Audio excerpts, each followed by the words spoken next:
اللہ تعالیٰ کے لشکروں کو للکارنے والے اس بادشاہ نے کیسے خود ہی اپنا عظیم الشان لشکر اللہ تعالیٰ کی ایک چھوٹی سی مخلوق مچھر کے ذریعے تباہ و برباد کر ڈالا۔ اپنے ہی ہاتھوں سے بنائے اس عظیم الشان جہاز سمیت کیسے اس کا اپنا ہی موجد خدا کی خدائی کو للکارنے پر سمندر کی اتھاہ گہرائیوں میں غرق ہو گیا۔ کیسے گھوڑوں اور ہاتھیوں پر مشتمل اپنے اس عظیم الشان لشکر کو ایک ضدی بادشاہ کی للکار نے اللہ کے عذاب کو دعوت دی اور ایک معمولی سے پرندے کے ذریعے اپنا عظیم الشان لشکر بوسے کا ڈھیر بنوا ڈالا۔ اپنی سگریٹ سے دھواں نکالتے ہوئے کیسے خدا کے وجود پر طنز کرنے والے اس بدبخت انسان کو اللہ تعالیٰ نے لنگس کینسر میں مبتلا کر کے عبرتناک موت دی۔ ان سب کے بارے میں جانتے ہیں اس ویڈیو میں۔ میرا نام ہے اویس علی اور آپ دیکھ رہے ہیں اویس CH آفیشل۔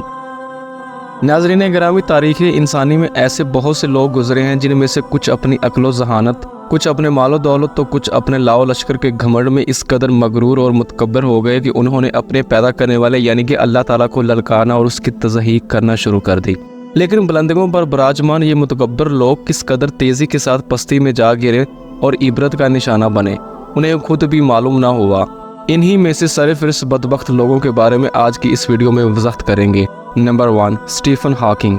ناظرین، بے شک اسٹیفن ہاکنگ کا شمار دنیا کے دور حاضر کے انتہائی ذہین و فطین اور بڑے نامی گرامی سائنسدانوں میں کیا جاتا ہے، جس نے بلیک ہولز اور اس کائنات کے دیگر مختلف اجسام پر مقبول اور مستند مانے جانے والی تھیوریز پیش کی۔ اس کی یہ گران قدر خدمات ایک طرف، لیکن یہ بندہ اللہ کے بارے میں بہت زیادہ گستاخانہ رویہ اپناتا تھا۔ وہ کہتا تھا کہ خدا پریوں اور جنوں کی طرح محض ایک کہانی ہے، ایک افسانہ ہے۔ نعوذ باللہ، در حقیقت خدا کا کوئی وجود ہی نہیں، یہاں تک کہ یہ اپنی کتابوں میں بھی خدا کے وجود کو بری طرح جھٹلاتا تھا۔ اس کا ماننا تھا کہ یہ کائنات کسی خدا نے نہیں بنائی بلکہ یہ ازل سے ہی اپنا وجود رکھتی ہے اور ایک مخصوص ٹائم فریم میں اپنی نوعیت اور ہیت تبدیل کرتی رہتی ہے۔ اسٹیفن ہاکنگ ایک تقریب میں خدا کے وجود کو زور و شور سے جھٹلا کر واپس آیا تو ٹھیک اس سے اگلے ہی دن اپنے کمرے میں مردہ پایا گیا۔ خدا کے وجود سے انکاری اس شخص کی زندگی بھی کسی سانے سے کم نہ تھی۔ ایلان میسا نامی جس لڑکی سے یہ محبت کرتا تھا اور اس سے شادی بھی کر چکا تھا، اپنی جسمانی کمزوری کی بنا پر ساری زندگی اپنی بیوی کے تشدد کا نشانہ بنتا رہا۔ کبھی اس کے جسم پر تشدد کے واضح نشانات پائے جاتے تو کبھی گہرے کٹ۔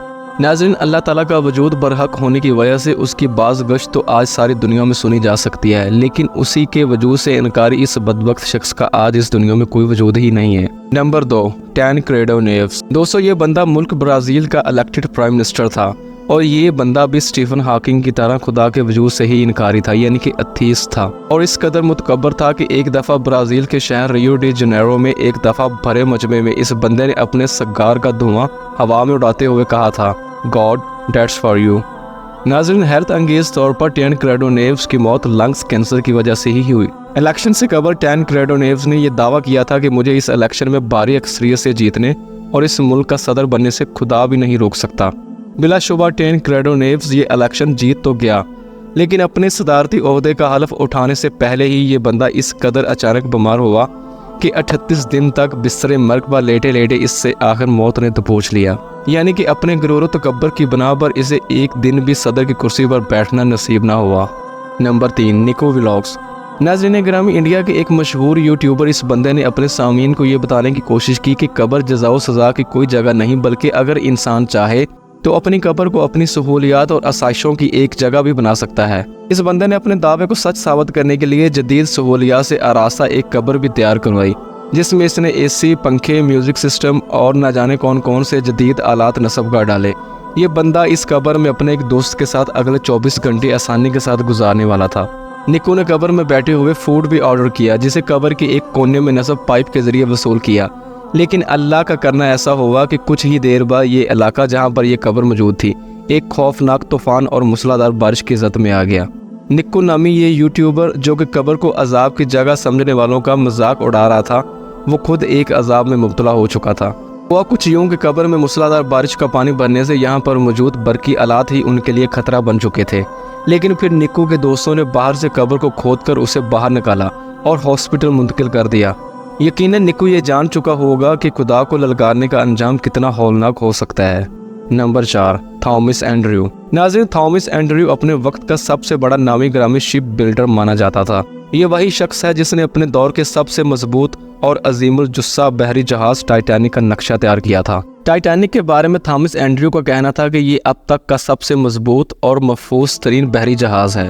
جسے نعوذ باللہ خدا بھی سمندر میں نہیں ڈبو سکتا۔ لیکن ہوا بالکل اس کے برعکس۔ ہوا کچھ یوں کہ یہ عظیم الشان جہاز بحیرہ کیانوس میں اپنے پہلے ہی سفر میں ایک بڑے برفانی تودے سے ٹکرا گیا، اور اس تصادم کے نتیجے میں یہ دیو ہیکل جہاز 1500 سے زیادہ انسانی جانوں کو لے کر سمندر کی اتھاہ گہرائیوں میں گم ہو گیا۔ اس حادثے میں بڑے بڑے بزنس مین، سیاستدانوں اور دیگر مشہور و معروف شخصیات لقمۂ اجل بن گئے۔ خود تھامس اینڈریو بھی اپنے بنائے اس جہاز کے ساتھ ہی غرق ہو گیا، اور خدا کو للکارنے کی ایسی عبرتناک سزا ملی کہ اس کی لاش تک لوگوں کو نہ مل سکی۔ نمبر 5، نمرود۔ ناظرین، نمرود انسانی تاریخ کا ایک جابر ترین بادشاہ گزرا ہے، جو کہ اپنے آپ کو خدا کہلاتا تھا اور اپنی رعایا کو اپنی ہی عبادت کرنے کا حکم دیتا تھا۔ اور جب حضرت ابراہیم علیہ السلام نے نمرود کو اللہ کی وحدانیت اور پیروی کی طرف دعوت حق دی، تو اس نے حقارت بھرے لہجے میں کہا کہ اپنے اللہ سے کہو کہ مجھ سے مقابلہ کرنے کے لیے اپنی فوجیں بھیج دے، نہ کہ پیغمبر۔ دوستو، یہ وہی بدبخت بادشاہ تھا جس نے اللہ تعالیٰ کے برگزیدہ پیغمبر حضرت ابراہیم علیہ السلام کو جلتی ہوئی آگ میں دھکیل دیا تھا۔ تاہم آپ علیہ السلام اللہ تعالیٰ کی رحمت سے محفوظ رہے۔ اللہ تعالیٰ نے اس کی للکار کے جواب میں مچھروں کا ایک چھوٹا سا جھنڈ اس پر مسلط کر دیا، جس نے نہ صرف اس کے لشکروں کا خون چوسا بلکہ ان کے جسموں کی ہڈیوں سے گوشت تک نوچ ڈالا۔ انہی میں سے ایک چھوٹا سا مچھر نمرود کی ناک کے ذریعے اس کے دماغ تک پہنچ گیا، جس نے سالہ سال نمرود کو ایک تکلیف دہ اذیت میں مبتلا کیے رکھا۔ یہ ظالم بادشاہ اپنا سر دیواروں سے ٹکراتا اور لوگوں سے کہتا کہ وہ اس کے سر میں جوتے ماریں، تب جا کر اس کے دماغ کو سکون ملتا۔ دوستو، اللہ تعالیٰ کے لشکروں کو للکارنے والا یہ ظالم بادشاہ اللہ تعالیٰ کی ایک ادنا سے مخلوق کے ذریعے ایسے شدید تکلیف دہ عذاب میں مبتلا ہوا کہ جو لوگ کبھی اس کی عبادت کرتے تھے اب وہی اس کے سر پر جوتے برسانے لگے۔ آخرکار کئی سال تک اس عذاب الہی میں مبتلا رہنے کے بعد یہ بادشاہ ایک عبرتناک موت کا شکار بن گیا۔ نمبر 6، ابراہا۔ ناظرین، ملک یمن پر سن 570 صدی عیسوی میں ایک طاقتور عیسائی بادشاہ ابراہا کی حکومت تھی۔ یہ بادشاہ عیسائیت کا پرجوش حامی تھا اور اس کی محبت میں مسیحی عبادت کے لیے ایک شاندار عمارت بھی تعمیر کروائی، لیکن ابراہا کی بنائی اس عمارت کو وہ شہرت حاصل نہ ہو سکی جو کہ مکہ میں موجود بیت اللہ یعنی کہ حرم شریف کو حاصل تھی۔ لہٰذا غرور و تکبر اور طاقت کے نشے میں چور اس بادشاہ نے ایک عظیم الشان لشکر لے کر مکہ پر حملہ کر دیا، جس میں گھوڑوں کے ساتھ ساتھ ہاتھی بھی اس لشکر کا حصہ تھے، جو کہ عربوں کے لیے ایک انوکھی اور خوفناک چیز تھی۔ دوستو، اس وقت کے عرب لوگ مختلف قبائل میں بٹے ہوئے تھے اور کوئی بھی قبیلہ اس قابل نہ تھا کہ وہ ابراہا کی فوجوں کا مقابلہ کر سکے۔ تب اللہ تعالیٰ نے خود اپنے ہی گھر کی حفاظت فرمائی اور آسمانوں سے ابابیلوں کا لشکر نازل فرمایا، جس نے رب کائنات کے حکم سے آسمان سے اپنے منہ میں بھری کنکریاں ابراہا کے لشکر پر پھینکنا شروع کر دی، اور یہ کنکر جیسے ہی ابراہا کے فوجیوں کے جسموں پر گرتے تو ان کے جسموں سے گوشت تک اتر جاتا۔ اللہ تعالیٰ نے قرآن مجید کی سورۃ فیل میں یہ واقعہ بیان کر رکھا ہے۔ اس طرح سے ابراہا اپنے لشکر سمیت عبرتناک انجام کو پہنچا۔ نمبر 7، فرعون۔ ناظرین، فرعون کسی ایک بادشاہ کا نام نہیں بلکہ یہ ایک عہدہ تھا جو کہ مصر پر حکمرانی کرنے والے شخص کو دیا جاتا تھا۔ یوں تو مصر کی تاریخ بہت سے ظالم و جابر فرعونوں سے بھری پڑی ہے، تاہم حضرت موسیٰ علیہ السلام کے زمانے میں موجود فرعون یعنی کہ رامسس ثانی کو تاریخ انسانی کے ایک نہایت ہی ظالم ترین بادشاہ کا درجہ حاصل ہے۔ یہ بادشاہ بھی نمرود کی طرح خود کو خدا کہلواتا اور مصر کی عوام کو خود کے آگے سجدہ ریز ہونے کا حکم دیتا، یہاں تک کہ اس کی ہدایت کے لیے اللہ تعالیٰ نے حضرت موسیٰ علیہ السلام کو مبعوث فرمایا۔ تاہم حضرت موسیٰ علیہ السلام نے اسے خدائے واحد پر ایمان لانے اور مظلوم انسانوں پر ظلم سے روکنے کے لیے دعوت حق دی، لیکن یہ بدبخت بادشاہ باز نہ آیا اور اس نے قوم بنی اسرائیل کو قتل کرنے کے لیے ایک بڑے لشکر کے ساتھ پیش قدمی کی۔ تب اللہ تعالیٰ نے اپنی قدرت کاملہ سے دریائے نیل میں سے راستہ بنا کر قوم بنی اسرائیل کو دریا پار کروایا، لیکن جب پیچھا کرنے والا فرعون اپنے لشکر سمیت دریا کے بیچ پہنچا تو رب کائنات نے پانی کو دونوں طرف سے ملا کر اسے اپنے لشکر سمیت پانی میں ڈبو کر ہلاک کر دیا۔ دوستو، یوں تو فرعون ہزاروں سال قبل ہی جہنم رسید ہو چکا ہے، لیکن اس کی لاش آج بھی ظالموں سرکشوں کے لیے رہتی دنیا تک کے لیے عبرت کا سما بنی ہوئی ہے۔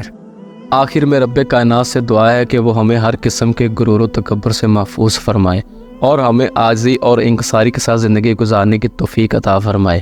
آمین یا رب العالمین۔